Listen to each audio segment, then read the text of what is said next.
Hi, welcome to this week's edition of Blues Talk. We're again, John, Dave and myself are going to look back over Leinster's victory against the Dragons and all the other Pro 12 matches of the weekend and look forward to Ireland's clash against England in Twickenham. So boys, our 23rd Kurt's Egg of the season against the Dragons, 31-19 victory. Yeah, there's very little else you could say about it. I mean, the performance wasn't all that great. I mean, there were areas that weren't very good, but as a team, we were too good for Dragons. Obviously, we'll be discussing the penalty tries, but they were brought about by, our front five really just dominating theirs completely. Our back row were great in the loose, very, very poor at the breakdown again. We can see far too many turnovers. We didn't seem to do we weren't all that interested in being overly creative in the backs. I mean, it was functional. I mean, it was a nicer night than it turned out to be, but it would have been a very wet ball because of the. It was lashing rain beforehand. It was lashing rain beforehand. The pitch would have been very wet, slippy. So it would have been a very wet ball, but we didn't show a huge amount of inclination to do very much with it. I thought, I don't know if I'd say we were rubbish at the breakdown. I thought we switched off at certain periods of the game, and we were rubbish at everything, like literally everything. And then other periods of the game, like for long periods of the game, we were very dominant, especially in the forwards and not just in the set piece. Like we were taking it to them through the pack, and then we'd seem to just get near the line and we'd do something much reward stupid. Though, John. Like we were only 3-0. It was 3-3 like with 38 minutes gone. It was. What John says is accurate, and what you say is accurate. We weren't getting much reward, but that was due to our own inadequacies. We were making an awful lot of silly mistakes, and at key times, we put together 6 or 7 phases, we make a significant amount of ground, and then a bit of carelessness at the breakdown, and they'd be able to nip in and poach the ball, and it was just again, like we said, and again, like you say, I mean, we were dominant in the forwards. We carried some of on occasion our forwards carried. It was the classic Kurt's Egg. You could review that game twice. Once all the good stuff, and you could give it a glowing review. And once all the bad stuff, and you could give it a terrible review. So, well, I think that's the whole point about the game is that you couldn't say we were absolutely crap, and you couldn't say we played really brilliantly because we did both, pretty much. We did okay. We didn't show any real sparkle in the backs. Fair point there. We didn't, but I suppose you could say it wasn't a night for it. But the Dragons got their little chance to shine. 2 tries in a row. Banged them in there. From our mistakes. Totally from our mistakes. But, they showed the presence of mind. If you remember when we played them away, they had the same thing. We were dominating them for a long period of the game, and then they just breakaway try, and they were straight back in the game. And they did it again. They didn't come to play. They came to spoil, and they came to, they couldn't compete with our scrum. And we kind of knew that before it started. Their front row is, horse's poo. Basically, the rest of their pack ain't so bad. Their back row isn't terrible, and they've got some good young creative backs, but they just let down by their set piece and their scrum, and they knew it before the game kicked off. So they set like Ireland teams of the 90s used to do. They set about spoiling people and rather than trying to win by playing rugby, they tried to win by.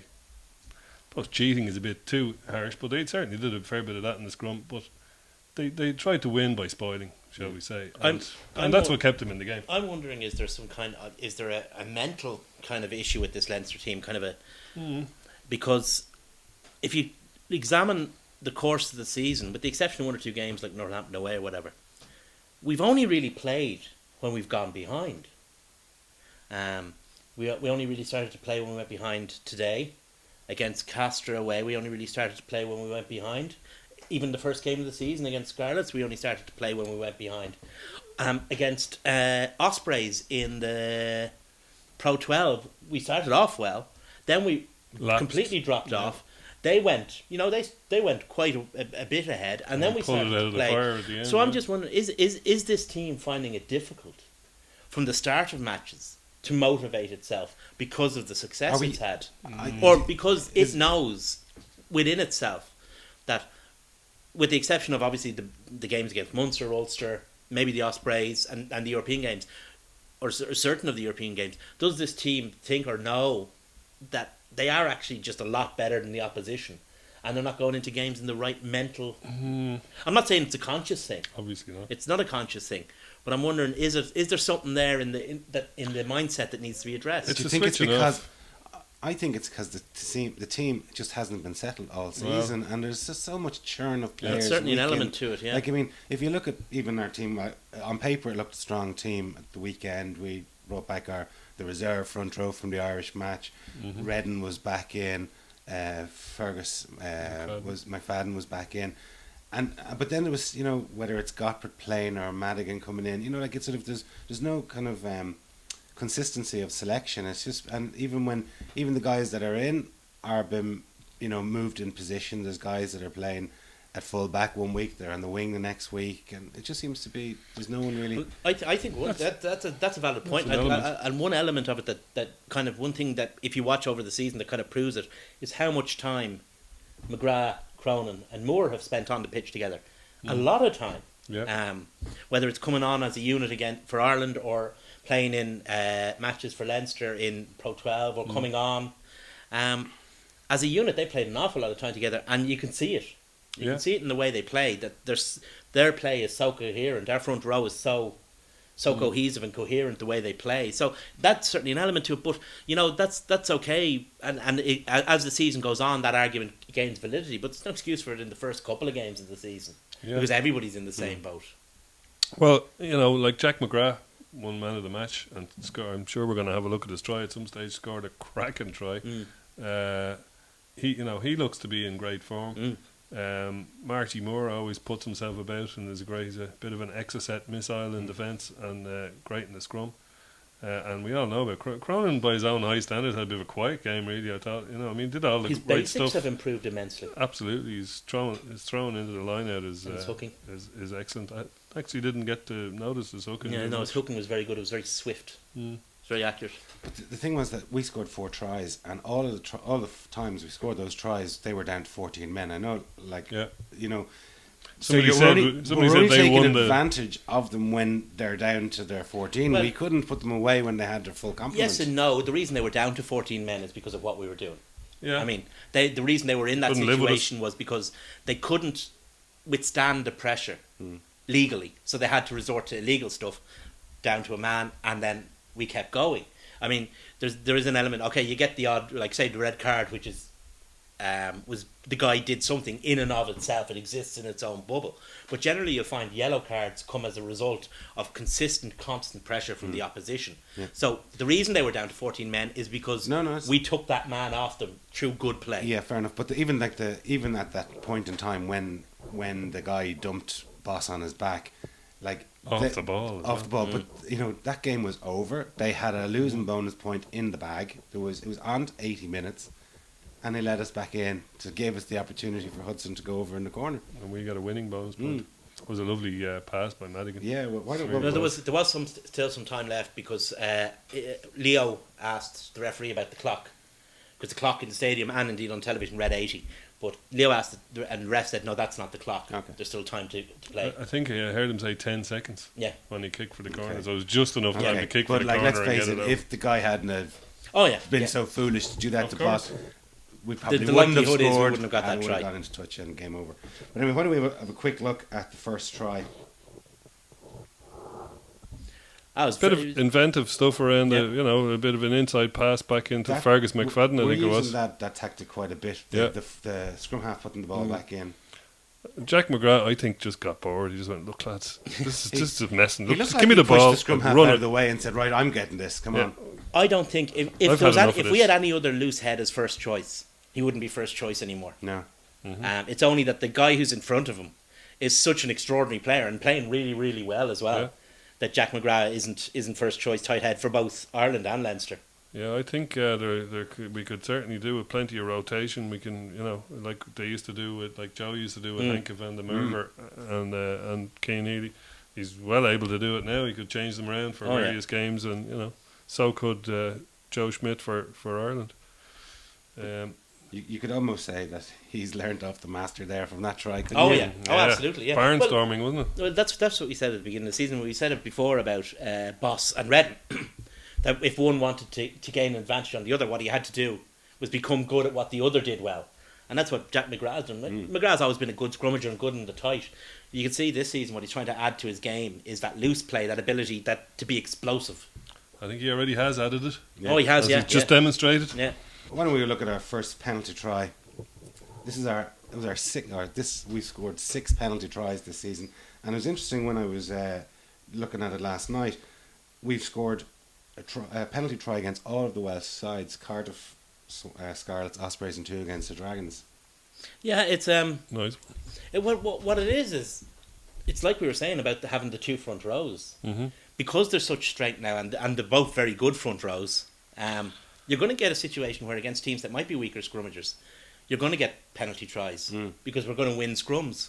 Well, in fairness, the Dragons' front row is fairly close to abysmal. It is, yeah. It's by far their weakest. Which they were aspect. being hushed around the place by the Leinster front row, so they were completely destroyed. And we left our Ireland reserve front row on for the until we got the second penalty try, you know, and everybody was safe. They've had a good run in that game, and they all played really well. And to be fair, when we brought on Tadhg Furlong and Michael Bent, we were still pretty dominant, which, you know, is Probably says it all of the quality that they were up Dragons. against. Although in fairness to Bent, I know people don't have I think Bent's looking good I on the think loose he's head looking side. good on the loose head side. He's looking he's looking like a really good scrummager. I mean, it's always hard for a guy to switch sides, you know. But he can, and as he demonstrated last week, maybe not against the highest, The highest not the operation, but Heineken he's Cup, certainly a quality. He might be international quality, but he's certainly a quality loose head anyway. yeah, and he do a job at tight head, Yeah, which is very handy to have. you can just see the Dragon scrum is just absolutely whooshed out of it here. Yeah. Well, Matt O'Connor said something afterwards like, we came to scrummage and they came to cheat, or something like that.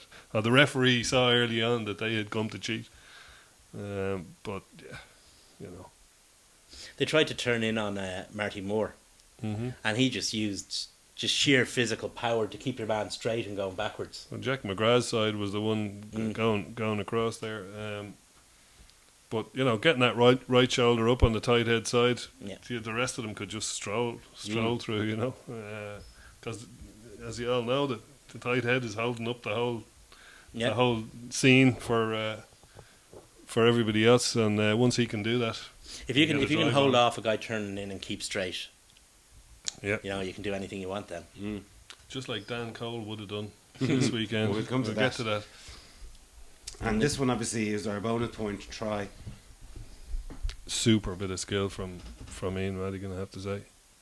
The way he plays scrum half too is pretty. I mean, he controlled all of this. He took the tap. Well, he's in at scrum half at this stage. He's in at scrum half there.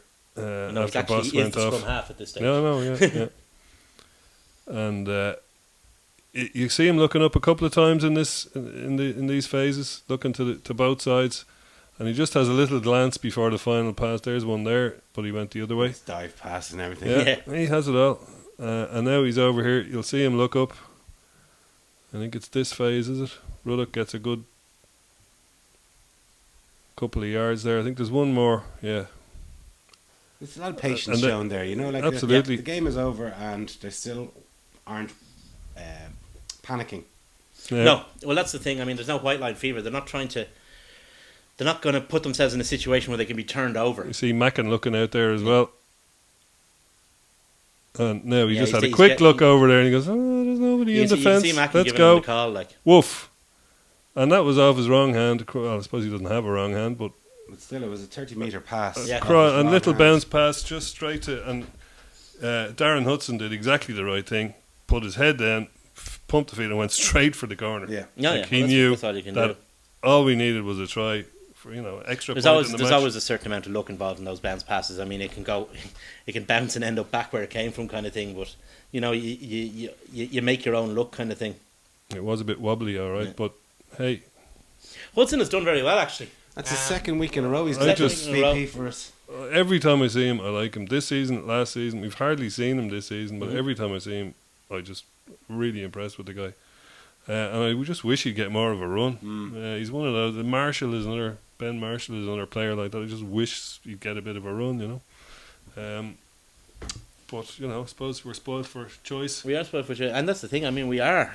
Guys are coming into well. I mean, there's guys that were signed, in fairness to Joe, by Joe Schmidt, as long-term prospects that are beginning to to come to the fore. I'm thinking of guys like Denton, thinking of guys like Marcus. O'Connor seems to like Marcus Denton. like Bent, Mm-hmm. guys who were signed as to a certain extent as projects. But like even if you go back to the Czech era, like there was guys that were signed that were initially we thought might have been duds. Like I mean, you're thinking Stan Wright, even Yeah. Mike Ross to an extent. Like he probably lingered for a year after he was signed. And Behind it's- CJ van der Linde.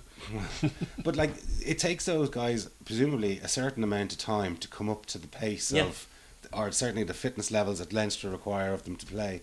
Yeah, well, Stan Wright is a good case in point. I mean, he was not the fittest man you ever saw when he Yeah. made his debut, but by God, did he make up for it in later seasons. So anyway, that win it means that we've gone 6 games now unbeaten, and we're actually unbeaten for the entire calendar year of 2014.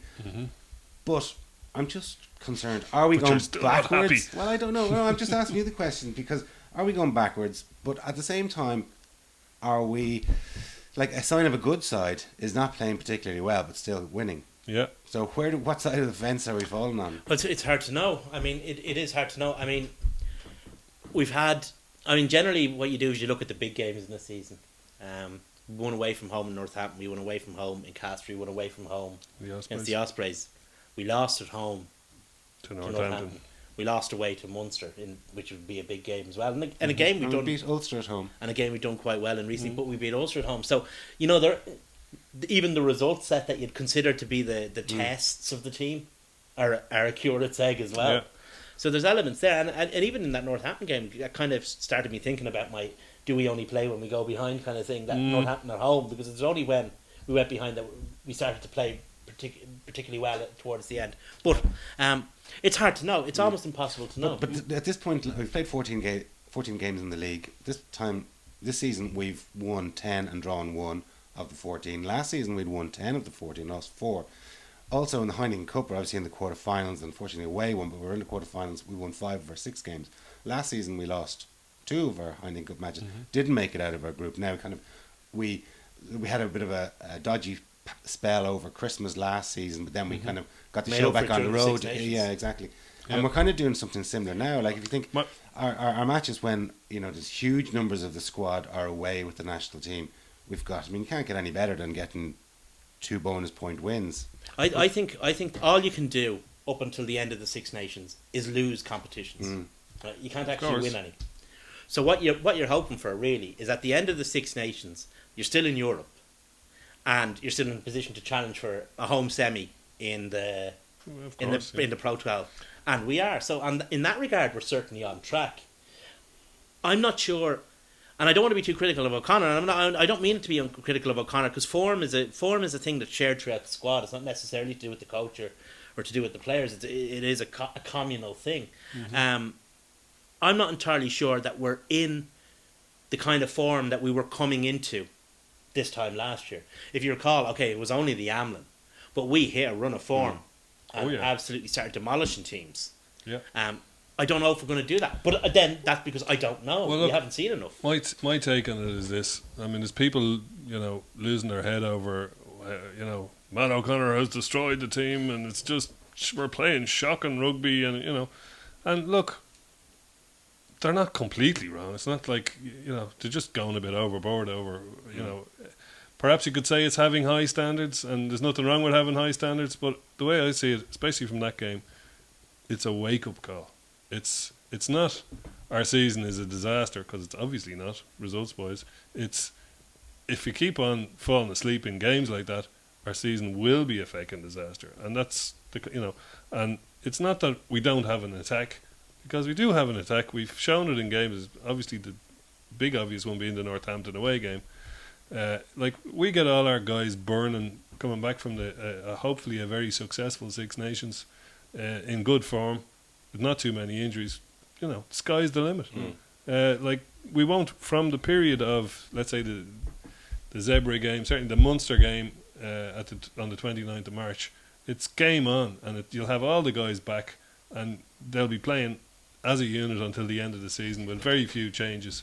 So that's the time of the season when you want to see what Matt O'Connor is made of. That's what you really do. If you're going to stumble through the Six Nations, we're stumbling. We've 2 bonus point wins so far. That's the kind of stumbling we're going to do. Bring it on. You break down your season really into 4 sections. You've got the early section when players are being managed, so they're gone. Then you've got, if you like, the Heineken Cup period up to Christmas. That's another section. You've got Christmas until the end of the Six Nations. That's another section. Mm-hmm. And then you've got the rest of the season. So if you look at it to a certain extent, we're kind of where we want to be. That's totally, the point I'm results-wise, we're totally where we want to be. Yes, performances haven't been what we would want. But then a lot of the times they aren't. I mean, a lot of in 2008, 2009, but there's a lot performances weren't what we wanted. Definitely not. To a certain extent, last year and the year before, at this point in our season, performances weren't what we wanted. You just got through it until the Six Nations over. The guys come back. You're selecting from a full deck of 40 players. Then you can see where you are. I think that sort of when you look back over in the past, you always kind of nearly glorify it and maybe you look at it through rose-coloured glasses. And you kind of just had the only best bloody, we had the seasons from like. But I know, but you only think of the fantastic performances against Leicester or Toulouse, but you don't really remember some of the turgid stuff that we probably played in our good years, like we did against the Dragons the other night. Yeah, we still won, We've done a lot of that, and the thing is, over the last 5 years, this period of time has always been the same. The performances have always been mixed. There's never been a period of time. Okay, we've got results, but there's never been this section of the season going back to 2008, 2009, where we've been entirely happy with performances. Results kept going, though. And that's the thing. And the other thing about this is actually a vitally important part of the season, because the guys who are going to be the breakout star players for us next year yeah, of course, are the guys who are getting their chances at this point in the season. The first section of the season and this section of the season, in terms of next year's team, are actually really, really important. Yeah. Perhaps as important as the Heineken Cup and the post Six Nations for this year's trophy haul, if you like. When you look back to the 10-11 season, for example, and it's probably the best example, when we won a Heineken Cup, got out of a really tough pool, beat Claremont, Saracens I think went on to be English champions that year, and I think it was Racing Metro, we came out of a really tough pool, beat Leicester, Toulouse, admittedly at home, both of them, and then went on to win the most amazing final ever. Like you can't do that every year. No. You just can't. No matter who's coaching you, no matter how many, if we had all of the players back that we had if we had Brad Thorne and Nathan Hines, if we had Johnny Sexton, Easton Asewa, you're just not going to do that every year. So yes, we should be fussy and go, well, this is the standard that we want to achieve every year, but you just can't. You should demand the best, because you can be sure that's what the players are doing. You should demand the best, but you should also understand the reasons why sometimes that doesn't transpire on the pitch. Now, again, there is plenty of work-ons. There are plenty of work-ons, especially after that game against the Dragon. Like it's comedy. It looked like Ronnie Barker or somebody like maybe a great silent comedian. The second, the boss where he's standing and he just happened to turn around just at the wrong time. Look like at pantomime. He's behind it was you. Perfect. Like he turned around to. He was complaining about whatever was going on in the ruck, and he took his eyes off the ball to complain to the ref. And it's a schoolboy error. But these things happen, literally. and thankfully it happened in a game like that, and not in a, because when we come past the Six Nations, pretty much all those games are cup finals. You've got a quarter final and a knockout. If you win that, you're in a semi final. Even getting in then the last few matches. He wouldn't have been so casual in the big probably game. Not. Let's face but then again, you go back to the game against Zebre, which is another game in this period. I mean, and talking about, if you like, the planning forward for the team. John Cooney's performance in that game, for example, that's not a performance that you get your value out of this year. That's a performance you get your value out of next year. So there's all sorts of different kind of, if you like, themes running through the season. Now we're coming to the period in 4 weeks' time, whatever, when Six Nations is over. Yeah, it's all about the now. Yeah. And next season doesn't matter. It's all about the now once you get into that phase of the season. But we're not quite there yet. So there are things that are of value. For example, Dominic Ryan coming back in and playing well after a period where he's been kind of in and out and a bit injured and maybe not played well when he has had a chance and whatever. But he's back now and he's fit and he's playing well. Darren Hudson seems to have got a bit of a run injury free. But there's a guy well. you mentioned him, and one thing I would say that I wouldn't say that Jennings would be very happy with his performance.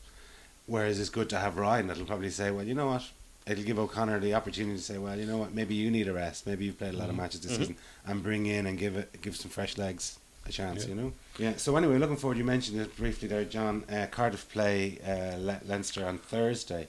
Very interesting. Couple of interesting Scheduling. things. Yeah, well, interesting scheduling for a start. We've got 6-day turnaround and then a 5-day turnaround. Or sorry, did we're in 5-day and then 6-day. But I was doing a bit of analysis on the minutes played on all the people and all our personnel, and you mentioned Jennings maybe taking a bit of a backseat. Dominic Ryan has played 54 minutes in the last 2 games, so it'll be pretty fresh. And Jennings has played 130 odd or something like that.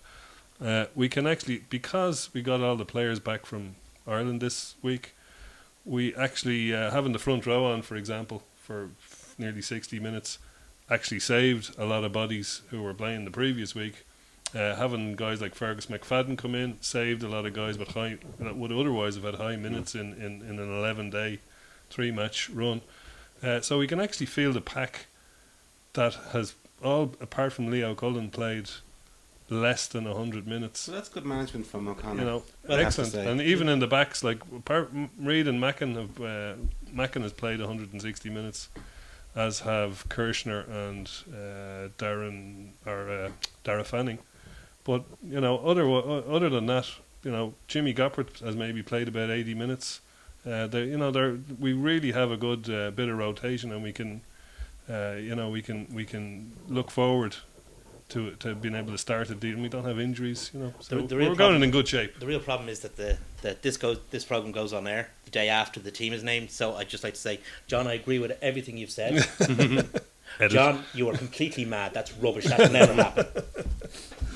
Yeah, okay. Edit me in saying whatever, you know, predicting the team exactly, right? Well, it's going to be 2 very different teams than what played against each other in Team will have to be named tomorrow, actually, Wednesday. Yeah, that's what I'm saying. Yeah. But like the last when we played Cardiff in Dublin there in September, like they had their All the lines. stars were out. Well, it was. I They mean, were, they yeah. had Halfpenny, they had Cuthbert, they had Warburton. Then on our side, we had O'Driscoll, McFadden, the 2 Carneys were playing. Yeah. Keane Healy, Sean O'Brien, Cronin, all the lads were. I don't think Sean O'Brien was playing actually, but they had all the big guns. But obviously, they're not going to be part of They're this. badly hit, actually. They've between injury and Welsh call-ups, their front row is fairly decimated. Your man Breeze is the hooker, is long-term injured.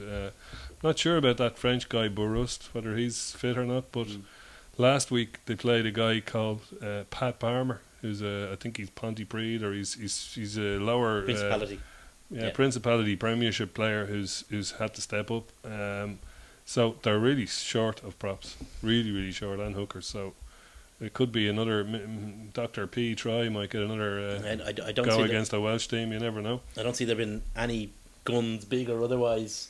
We might have a few of our guys. Depends on what Joe does. It's hard to know. With the scheduling, I can't really see us getting many, if any, because I can't it's see on a any- Thursday and their game is on a Saturday. In England. Unless he decides to release guys, I don't see anyone who's made the Irish squad, extended squad, because it's just too early.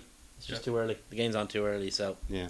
Well, 2 pieces of good news, I suppose, back in contention are Luke Fitz and Straussy. yeah, Right. yeah. Yeah, and they're both, you know, have 0 minutes in the last few weeks as well. Yeah, So you and know, presumably they want to be pushing the case for the remaining Well, couple of games. yeah, they want to at least attract Joe's interest Yeah. or his attention. So it'd be interesting to see if they're available, if they're selected, because you know it's been a week too soon for 2 weeks in a row now. You never know with these things. So I'd hope that they're selected, because they're both superb players and they are big guns. well, there's a lot of people pushing for places around all the provinces. You know, your Hendersons and your Gilroys, and you know, in Ulster, or Zebos, and maybe even Kilcoyne, or you know, there's plenty of guys bubbling under there. Archer, stop, lads. I'm going to start bleeping you every time you say that. You know, there's plenty of guys who could conceivably get into the last 2 games against Italy, especially Italy. But you know, could have injuries in Twickenham. You know, we could need guys to step up. You know, so who knows? Yeah, well, you brought us nicely onto that match, John, in Twickenham. Like, it is some very big news broke yesterday or over the weekend that Dan Cole is King Cole injured, has no longer got a merry old soul. and that is great news for us. Yeah, Considering the pounding that they gave us in the scrum. He's a superb player. Well, it's not that he's a superb player; it's that he's their only player in that position. They're only certainly international class player. He's really good. He's really, really good. I mean, they've got young guys like David Wilson, who apparently has been tipped to start. Isn't that what they're saying? Henry Thomas is the young guy. Davy Wilson ain't Well, so David young, is Wilson he? not so young, but in terms of experience, he's not. But That's anyway, true. he's not in Dan Cole's class. No, he's not fit, and I've seen him when he is fit, and admittedly haven't seen him this year, but he's no great shakes when he is fit. So The thing is, more importantly, he's not in Cian Healy's class. Dan Cole has the ability and has the nous and has the experience and all the tricks to negate whatever influence Healy might have in the scrum. I don't see Wilson having that. I think a lot has been made of the packs and up front. Yeah. I think it's the kind of talk that means that we won't be playing a forward-oriented game at all. Yeah, we have to do our basics though. Whenever we talk about stuff, a Joe Schmidt team does the opposite. No, but the pack still has to perform. Oh, of course they do. Yeah, they have to still do their stuff. You know, like obviously the match against Wales was in some ways mitigated by the weather, but and we didn't go into planets B and C and D or whatever. But at the same time, this pack still needs to do its basics and its fundamentals. It still has to get go forward ball. It still has to win its line-outs, its scrums. Yeah, but they still have plenty of there is a threats. narrative around this game at the moment that everybody from number 10 up needn't bother showing up, except for Brian O'Driscoll for an award to collect a glass chalice beforehand, kind of thing. But none of the rest need show up because this game is going to be about the two packs. I don't think that's what's going to happen at all. Brian O'Driscoll has a stomach bug, I heard. He missed training today, but they've an off day, a down day tomorrow. So He'll be let's back see how on he trains Thursday. on Thursday. But one thing, But sorry, just to go back to that. Sorry. That the narrative is it's going to be the two sets of 8 plus the scrum halves, banging one another's head against each other. I have a feeling that's not how this game don't is going to think go so. at all, because we've got two coaches who are too wily to allow themselves be talked into a game plan that maybe they don't believe is the right one for them. yeah, well, I'd kind of half think of starting Redden and trying to move the ball, or certainly bringing them on early and trying to throw the ball a bit. Like you've got that Billy Vunipola, who's like a kind of a heavier, less mobile Sean O'Brien. He can burst through people. Only thing is, he won't have Dan Cole getting that right shoulder that we were talking about earlier up in the scrum. Then that can really limit his if he doesn't have that go forward on the scrum, that's his prime attacking weapon is off the back of his scrum. And Ben Morgan too, who's going to come on at some stage and replace him. But he gets tired and the other needs side of that burgers. is Billy Vunipola is if Ireland decide to go around the corner a lot, do a lot of picking and jamming. The problem with Vunipola is he's never there when that stuff's happening, because it's England's advantage to have him further out where he can get a good head of steam up at the back, so they don't keep him in close. So that might be a disadvantage to England, that if the game is kept in close. I remember the Wolfhounds played the Saxons, and the England Saxons had their back row split out in the wings, and the Irish back row just kept Straight going through them, yeah. through and through and through and through and through. And if they do that, those are things. But I don't see Stuart Lancaster actually been that naive as to do that, and he's got plenty of good players who can change the thing on the fly as well. The thing is, England are a strong team. They're not the most glorious, flair-laden team the world has ever seen. No. But what they are is they're functional, and they're good professionals, and they're honest players who will make every effort available to them to win this game. And they have dangers in the game. I mean, Mike Brown is a very dangerous runner. He's really hit form this year. The other two lads on the wings are fast, if inexperienced. They're inexperienced, but they're clever. I've seen them both play in the Premiership, and they're clever guys. They're not going to just rely on their pace constantly to try and get out on the outside, even if it doesn't work. They're guys who can change with the flow of the game. We'll see what Burrell is like. He's up against O'Driscoll. Birdle and Fardle. Birdle and Fardle are like up against. Interestingly, George Ford has been called onto the bench. Yeah, I saw that already. Which is a change from Lancaster's tactics throughout the season, because up until now he hasn't picked a reserve scrum or out half, and now he's gone with one. So that might indicate a change in England's tactics. Yeah. I don't know, I'm worryingly confident about this game, and I don't like being so worryingly confident going into an Ireland-England game. Well, that was going to lead me on to the question, because do you think because of this 2 weeks, we built up some great momentum in our first two victories, then we're going to have, obviously, we had a weekend off last weekend. It's kind of taken a little bit of wind out of the sails of the team, perhaps, and also then they're going back and they've kind of been released back out into the real world and there's a lot of expectation. Well, they're going Starting for a triple 15 crown. haven't. I know, they've in been. terms of- They went home. They were released at a camp. Oh, sorry, I see what you mean. Yeah, Excuse me. yeah, but if it's managed well, that can be advantageous as well, because if you're constantly in a really intense You need environment where break, yeah. where it's all just about the goal, I mean, you can start to get cabin fever, Yeah, and big time. you can analysis paralysis, as they used to call it, So sometimes maybe just go out and have a few coffees, go home, spend your night in your own house, make your own breakfast, kind of thing. It can work wonders. I'm sure England are doing pretty much the same thing. Although much, most yeah. of their players probably played last weekend. Yeah, But, again, did the starting 15 get a game last weekend? I doubt it. I don't know. I didn't pay Don't know particular either. attention because their league is rubbish. But it's going to be a really, really tough game. I mean, I was watching Against the Head last night, and Dave. I know, yeah. No, there was That a was good, Leinster actually. accent. Hmm. So there was. They must have made an error. They had Brendan Fanning on. First time in 3 weeks. But the Dan Cole thing, for obviously ignoring that clown Sheehan, for Quinlan and Fanning, I think the Dan Cole injury is the deciding factor in the game. It's I very think. significant. Be interesting to see what happens. It's going to be a great game. It always is. Ireland against England in Twickenham. You don't need much to get up No. for an Ireland-England game, and we've got a triple crown riding on it. Yeah. They've got a possible hit at a triple crown crown slam, so against. So we've nothing to fear. Well, they haven't got a slam. We I suppose if you want to draw the No, watershed, that's right. if you want to have draw the watershed of that pounding that they gave us in 2000, I think it was 51-8 or something like that. But that was a sort of the changing of the guard, where the follow match against Scotland, I think they that was brought in, or was it Gatland brought in 8 or 9 changes. But since then, I think we've won 8 times against them. Yeah. And I think we went through a period where we won 7 out of 8. yeah. Now, obviously, that was a few years ago. We lost the last 2, and then there was a World Cup I think warm-up match I think as the well. key result, the key one that'll be playing on people's minds in both camps, is 2 years ago in Twickenham. The Tom Court The test. Tom Court test, as it's unfortunately known. Sorry, unfortunately for Tom Court. I think that's the one. If people are going to take, England are going to draw strength from that, and Ireland are going to draw inspiration from it. Yeah. Well, But I they think haven't got Dan Cole, and we haven't got Tom Court. Yeah, Yeah. but also you know.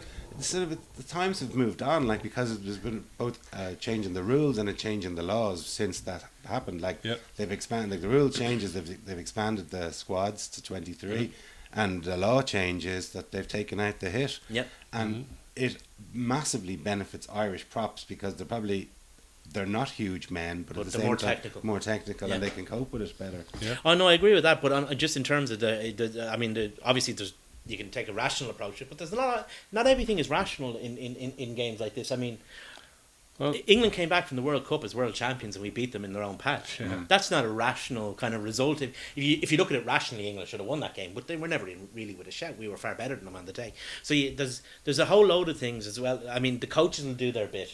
They will arm the players with the information they need to go out on the pitch. Yeah. But then that's when the X Over to factor you, takes boys. over. Well, And that's something you can't predict and you can't plan for. I find it. One of the other things that's worrying me about it is that if you look at the teams and you go through them one by one, it's hard to see where England are going to win it. And that's what's worrying me, because they fucking will. You just like them. These things sometimes defy logic. But if you look out wide, they've got inexperience. We've got buckets of experience. If you look in the pack, even where they're perceived to be at their strongest, the back row, we've got O'Mahony, Heaslip, and unfortunately not John O'Brien, but Henry is playing really well. You got 3 guys playing. Certainly, We've got Paul Henry O'Connell, and Henry and O'Mahony are probably playing the best rugby they've ever played in their lives at this point in time. And we've 2 serious sets of front rows, one of which took the Dragons apart the other night, and the other, Wales apart. took Wales apart. So if you go through it even section by section, first row, second row, and second row is a particular strength for England. Launchbury and Laws, 2 cracking guys. Paul O'Connell, Exhibit A. It's hard to see. There is a strength of character and a unity of purpose in this English team Yeah, that hasn't absolutely. been present in the past. Whether that's as a They're result workers. of poor coaching selections in terms of, say, Martin Johnson was a great player, one of the greatest players of the 20th century. not a great coach, and it was a poor selection. And then, you know, there were guys around the squad that mightn't have been the best for squad unity and for that unity of purpose. That's all gone now. You look at, say, the game against France in Paris. Now, I know England lost that game, but you look at what happened. A callow England team went away to Paris, conceded 2 early enough tries, and still fought their way back. And before obviously losing to, you know, a piece An of amazing try, maybe the try of the tournament thus far. So that shows what's in that England team. It's not an England team that's going to be cowed or beaten down or impressed by reputation, because, and you'll notice they're not coming out and talking about themselves. Every quote, every single press conference has been the English players talking about how much they respect and admire their opposite numbers. I'm kind of starting to get sick of it all, because There's a every bit of a love in though. It is every press conference at every interview and every pundit is saying, Stuart Lancaster has brought humility. I think England had to reinvent themselves. England teams in the past couldn't have done that. They No. couldn't have subsumed their own, we call it arrogance, or their nature for the good of the team, the way that this England team But I remember has. 20 years ago, England were coming here looking for a Grand Slam, I think in 93.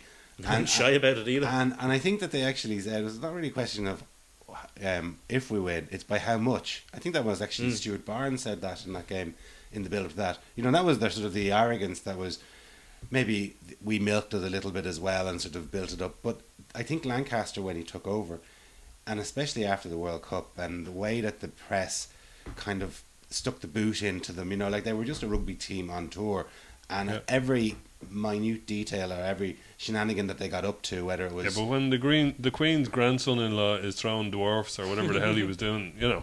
Yeah, but I mean, it's only a bit of crack. It's not like. great. I know it is, but, you know, he's only the Queen's grandson-in-law as well, you know. Well, that's whatever it. I mean, about representing your country in rugby, but representing there was the a royal whole family. load of static around that team. It was just constant white noise about loads of different things. I mean, whether But it was there was Mike even Tyndall, Foden getting into whether rows it in was taxis in London. Ben and- Foden or Chris Ashton, Stupid crap. or Dylan Hartley or whatever. Tuolangi jumping off a boat. Yeah, I mean there was. Whatever. I mean, 20-year-old jumps into water. Yeah. Oh, Next story. none of please. those things are shock horror. But it was the cumulative On their effect own, of all exactly. this noise around the team.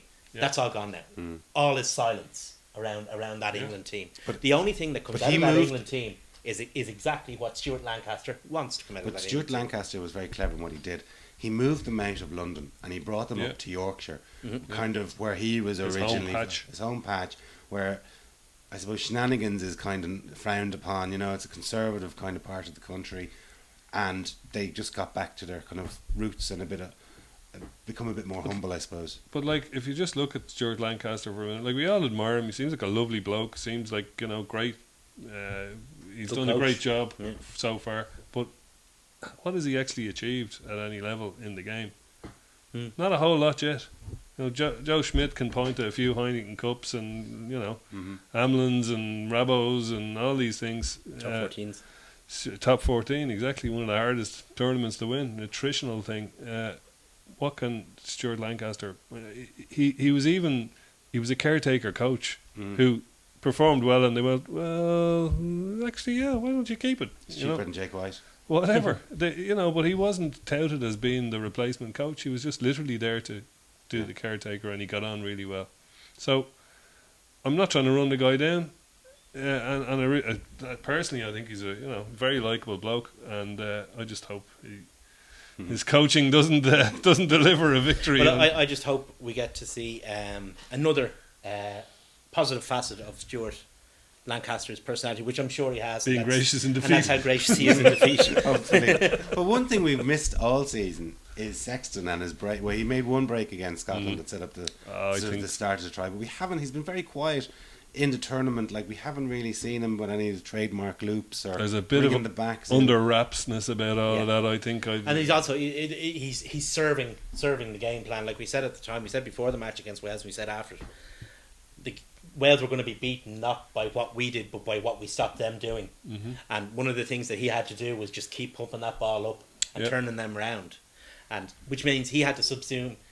Like Johnny Sexton takes a break like very few other out halves in the world can. Maybe Dan Carter, but he kept that under wraps because it wasn't the right thing to do. Might be the right thing to do against England. I have a feeling they might. I'm not saying they're going to cut loose and start playing barbarian style, No. but they'll certainly feel control the game. But there'll be points in the game where they'll have scope to start I think chucking it about. I think they'll go quite a bit wider than we've seen previously, but then we haven't seen them go wide at all. No, we haven't. One So I think what we'll see is a game plan closer to the game plan we saw against New Zealand Well, when you look than at the one we've seen so far in the Six Nations. when you look at the Vunipola brothers, for example, they're big lads that could do with jogging around the pitch a bit more than everybody.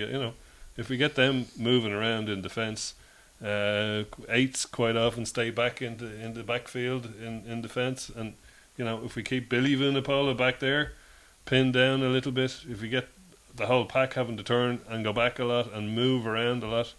The myth of them being a huge pack was exposed there when people ran the numbers on it.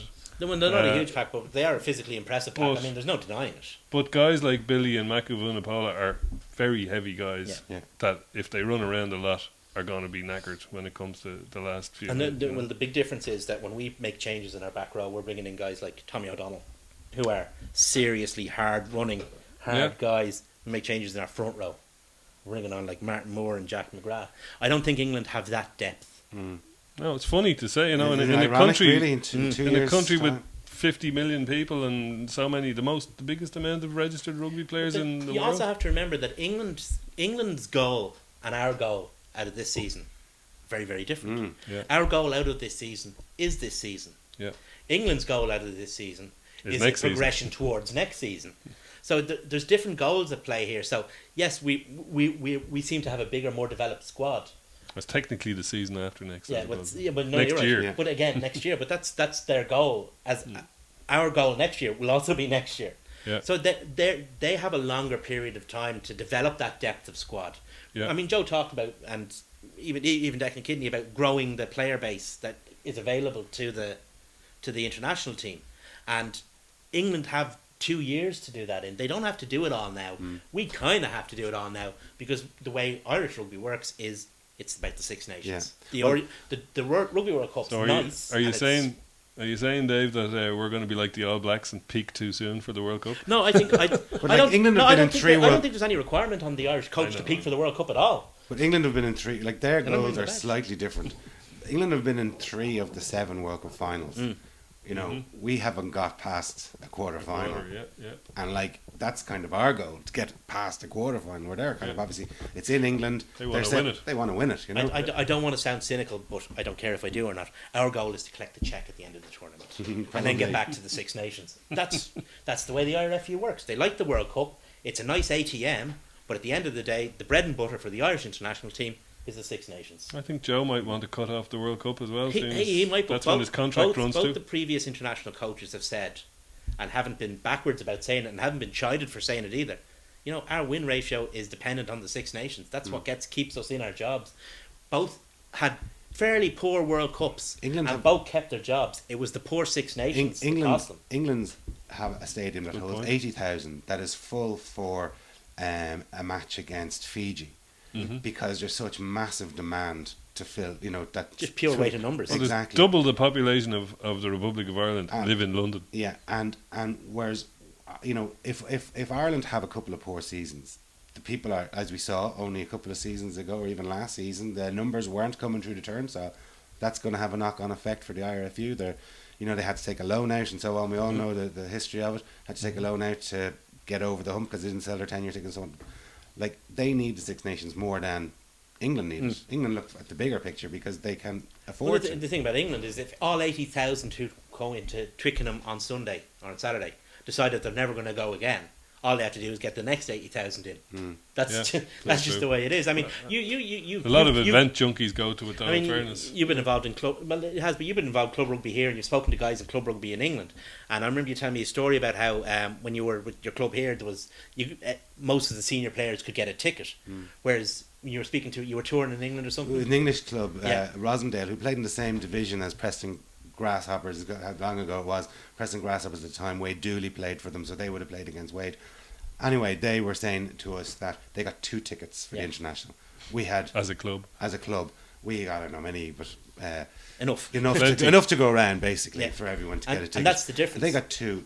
The president of the club of that year got one of the tickets, and the other ticket they put in a raffle. And he said generally the president also threw his ticket in, and it was their annual fundraiser for the club was the raffle of these two tickets for Twickenham. And that's the difference. I mean, just the numbers stack up. Like if that 80,000 don't want to come again, we'll get another 80,000 in. They can do that. We need the Six Nations because we need that constant turnover of funds. And it's not just about Leinster and Munster and the Irish team.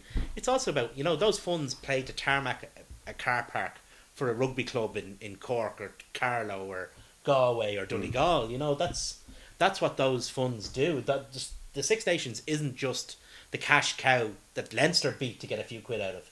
It's the cash cow that it keeps supplies all milk. of Irish rugby Yeah, going. it supplies milk for the entire game in Ireland.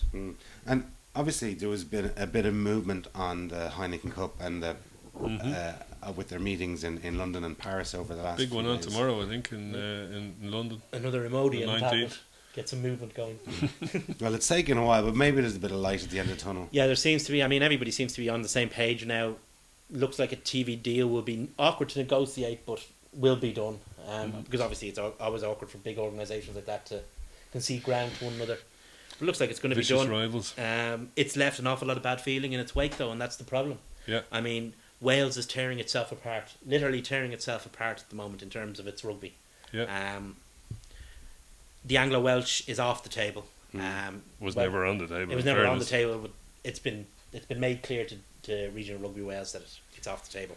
Well, it was just simple that as soon as the French jumped ship, Yeah. the English needed somebody But else to that's upset torn. things with. That's caused division in the game within Wales, And within Yeah. Celtic rugby. within Celtia, if you like, Yeah. and in relationships between England and Ireland in terms of club rugby and in France and blah. I mean, we've got a very next Bad season. feeling all around. Nobody's happy. Yeah, next season's going to have to be. It's almost like the 1999 Tour de France, although it turned out to be a farce. It was the Tour of Redemption after what happened in '98 with Festina. '99 was supposed to be the Tour of Redemption, and then Lance Armstrong won. And then the boys got caught in Yeah. Dublin, wasn't it? That was Oh, that was '98 Tour. 98, was it? But the '99 Tour was the Tour of Redemption. We need a Cup of Redemption now next season. Yeah. What will it even be called? Somebody's talking about it being called the rugby. Oh, Jerry champion Thorney, I think, was tongue in cheek Jolly when he good said that. chaps cup. Well, I've No, seen it in a few nobody- places. Nobody cares what it's called. Certainly nobody in Ireland or certainly Scotland or probably Italy, maybe in Wales they do, but as long as the unions stay in control, that's all they ever Well, wanted. Why don't we just call it the Anglo-Welsh Cup and we'll all just play in it anyway? for the Because crack? they win it so often. Yeah. Anyway, Yeah, just get rid of the two teams that never win it. and call it after the Memorial Cup. Put their name in the title just so they don't feel awkward. Anyway, there's a bit of transfer news today. A few lads re-signed for Connacht, and one of the Leinster lads, Gilson, has moved down to Connacht. Yeah. Tiernan O'Halloran, Maya Nakora, and Jake Carty. Jake Carty all signed. Jack Carty. Jack Carty signed 2 1 and 1 year contracts respectively. Yeah. Conor Gilson has gone on loan to Connacht for the remainder of the season because Jake Keenan is out for the remainder of the season. That's after where I an got the operation. Jake from. Jake Keenan. Yeah. So, good bit of business for Connacht, keeping, 3 players that they considered to be worth keeping, and they've got a good young player in to replace a good young player. And the rumour is that But Owen Griffin has down departed. to signed London for Irish. London Irish, yeah. He'll be a loss. He was one of that group of young players that Tiernan O'Halloran, himself, Henshaw. Marmion, Henshaw were part of that group. And Yeah. he was part of it, and now he's departing. To London Irish, who actually might deserve to be called London Irish these days, After once all, again. yeah, Irish They've Irish owners. owner. But they have a considerable number of Irish players again, which is Yeah. first time in a long Well, time. there's rumours that Humphreys wants to come back. Ian? Well, you never know the way they're going up north. I don't see a berth in for 'em. terms of, in terms of the 10 jersey behind Paddy Jackson, nobody's really shining in it. There's no. McKinney didn't have a great game week before last, but Stuart Oldings to come back as well. This guy's Seen there. more in the centre though than at 10. But anyway, the other thing, we could be treated to the fastest man in world rugby against Glasgow in a couple of weeks' time or a week and a half's time. Carla Niles has allegedly signed for the Glasgow Warriors. Because those pitches are so smooth and flat and unboggy in Scotland. Well, I think it'll be interesting. You've got the Can you imagine The Maitland highly- Hogg and him You've got getting going? the world's worst passing scrum half trying to hit the world's fastest winger. So it's gonna be entertaining. They will be entertaining if they got Carlin Isles and I've forgotten his name now. Maitland and Hogg. No, the scrum half. Oh, Fiji Custer. guy. Fiji Oh, guy. yeah, Maduala was it? Yeah, his name completely fell out of my head. I mean that'll be an entertaining side to watch. And he can also play in the wing. Yeah. So who Anyway, knows? boys, before we go, quick predictions for the two matches: Leinster's match and also Ireland's game. For Leinster, I don't know. I'll take a win, any win.